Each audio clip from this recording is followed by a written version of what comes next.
সম্মানিত হাজিরিন, দুনিয়াতে রঙিন রঙিন স্বপ্ন আমরা সবাই দেখতে পাই, সবাই দেখি, বাস্তব জীবনে কিছুই না। যখন কোনো মানুষকে কবরস্থ করা হয়, তার কবরের দিকে একবার তাকাবেন,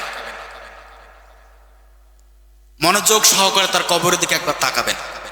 এই কবরে সে এখন উত্তর দিকে মাথা করে শুয়ে থাকবে। একটু পরেই তাকে বাঁশের চাকলা দিয়ে ঢেকে দেওয়া হবে, মাটি দেওয়া হবে, তারপর সবাই আমরা এখান থেকে চলে যাব। এই লোকটার কি হবে?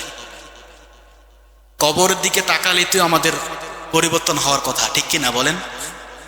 এই কবর কে হবে, কোথায় যাবে, কার সম্পদ কোথায় খাবে, কে খাবে, কার ক্ষমতা কোথায় যাবে, কবর তো দেখলেই সব বোঝা যায়। কবর মুমিনদের জন্য ভালো জায়গা, কবরটা প্রশস্ত হয়ে যাবে। যার কবর জগৎ ভালো হবে, তার আখেরাত কিয়ামত সব ভালো।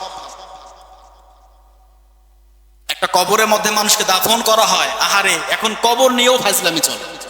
কিছুদিন আগে ইউটিউবে দেখলাম একটা কবর নিয়ে ফাজলামি চলছে।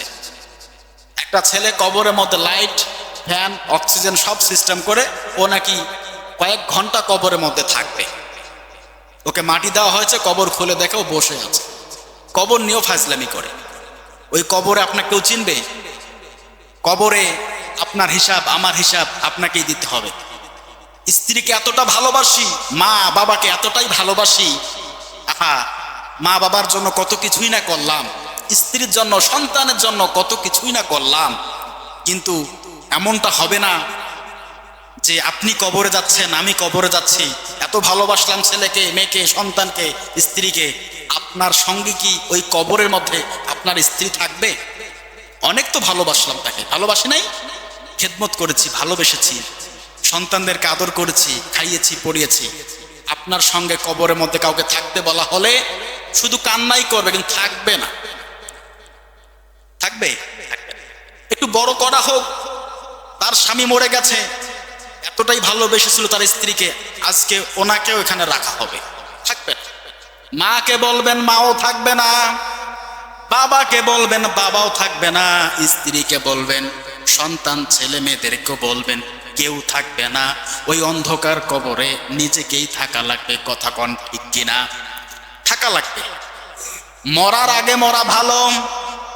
আল্লাহ পাক রব্বুল আলামিন কবরের মধ্যে কি হবে, কি না হবে, কি প্রশ্ন হবে, কি প্রশ্ন করা হবে, এগুলো আল্লাহ পাক রব্বুল আলামিন সবগুলো ফাঁস করে দিয়েছে। কথা বলেন ঠিক কিনা? ফাঁস করে দিয়েছে। পরীক্ষা হয়, পরীক্ষার মধ্যে দেখা যায় পরীক্ষার একদিন আগে প্রশ্ন ফাঁস হয় না? এরকম আমাদের বাংলাদেশে এটা হয়েছিল, হয়, এটা মাঝে মাঝেই হয়। প্রশ্ন ফাঁস হলে কি হবে? ছাত্রীরা, স্টুডেন্টরা, ছাত্ররা আগেই পরের দিন পড়ে আসবে, পরের দিন গিয়ে সবগুলো পরীক্ষার প্রশ্ন উত্তর সুন্দর করে লিখে দিয়ে আসবে। এটা আমরা বুঝি, কত চেষ্টা ভাবনা করি, কিন্তু কবরের মধ্যে কি হবে, কি প্রশ্ন করা হবে, হাসর, ফুলসেরাত, কিয়ামত কেমন হবে, আল্লাহ পাক রব্বুল আলামিন আমাদের রসুলের মাধ্যমে পবিত্র কোরআনুল কারিমে স্পষ্ট সবগুলো প্রশ্নের উত্তর ফাঁস করে দিয়েছেন। বলি সুবহানাল্লাহ। এটা দেখে দেখে আমরা পড়বো, জীবন পরিচালনা করব, আর কবরের মধ্যে গিয়ে সোজা উত্তর দেব, আরামে জান্নাতের মধ্যে ঘুমিয়ে থাকবো। এটা তো আমরা পাচ্ছি না।